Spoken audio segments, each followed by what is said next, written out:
Šodien es esmu ritīgi mīkstais, un tad, kad es ierakstu video par to, ka neesmu mīkstais, es cenšos nebūt mīkstais. Īstenībā ir ok, ja es esmu mīkstais. Nu, tev vismaz.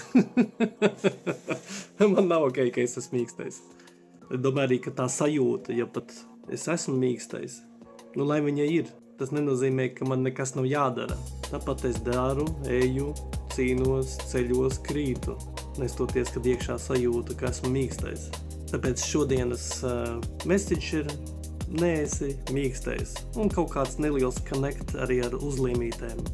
Kā savādāk. Kā vispār izpaužas mīkstums? Piemēram, teikt klientam, ka kavēju pasūtījumu. Bail piezvanīt, bail uzrakstīt, nedrošības sajūta iekšā. Nav tā, protams, katru dienu, bet dažreiz tā gadās. Man vismaz. Tāds mīkstums. Kas vēl par mīkstumu? Nu, mīkstums, jā. Protams, mīkstums vai mīkstums, jā. Vai mīkstums. Nu, laikam jau bailes kaut kādas no kaut kā.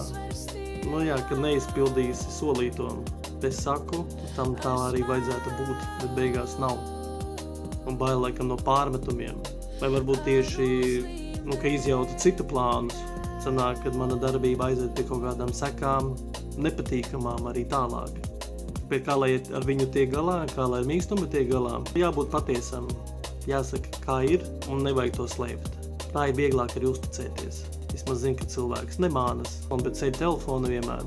Un tā to mīkstumu var uzvarēt. Nu, man tā šķiet vismaz. Ja runa par tieši manu mīkstumu šodien. Un, protams, tas video neesi mīkstais, to es ierakstīju priekš sevis.